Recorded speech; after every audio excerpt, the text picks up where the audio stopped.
stage, so it's my pleasure to hear. I want to introduce again Dr. Enrique Puras from Madrid. It's my pleasure.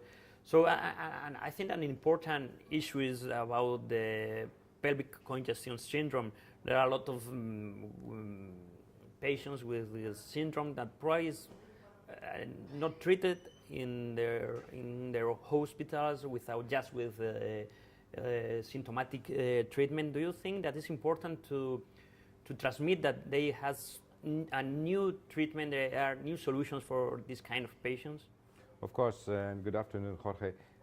Pelvic congestion syndrome is a very occult disease in terms of those patients are there, nobody knows where they are.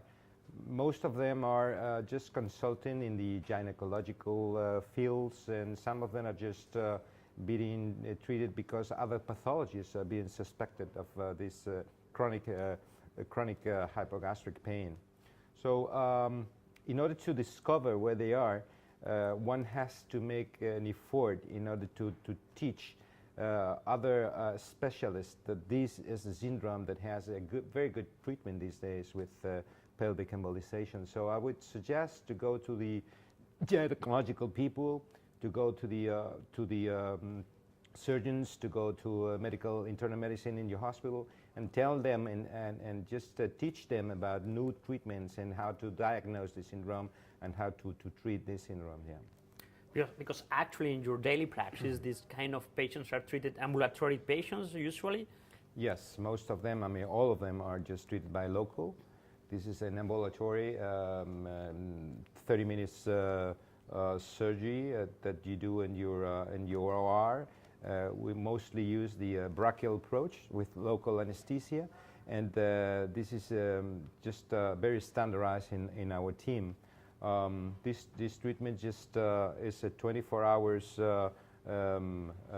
pre-op that we do in these patients, and we treat them all in the ambulatory basis, yes. So that probably people are thinking, okay, this is an easy treatment, but and results, in your experiences, are good results or confused results? Actually, most of our patients, if you go with the Bialta score and you ask for the numbers, most of them, they experience a very good result in terms of this pelvic pain that they feel most of the time, and with exacerbations in the menstrual period or whatever, they feel that they relief from this embolization very much. So in our results, I would say most of the, more than 90 to 95% of the patients that are being treated with a good clinical diagnosis and with good embolization, they feel quality of life is really improved. Okay, this is really important. And another, I think, important issue, something that concerns to us, to the vascular surgeons, is the post-thrombotic syndrome.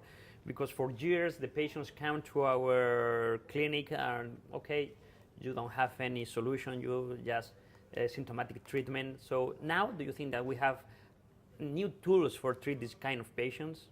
Yes, this is a fascinating field.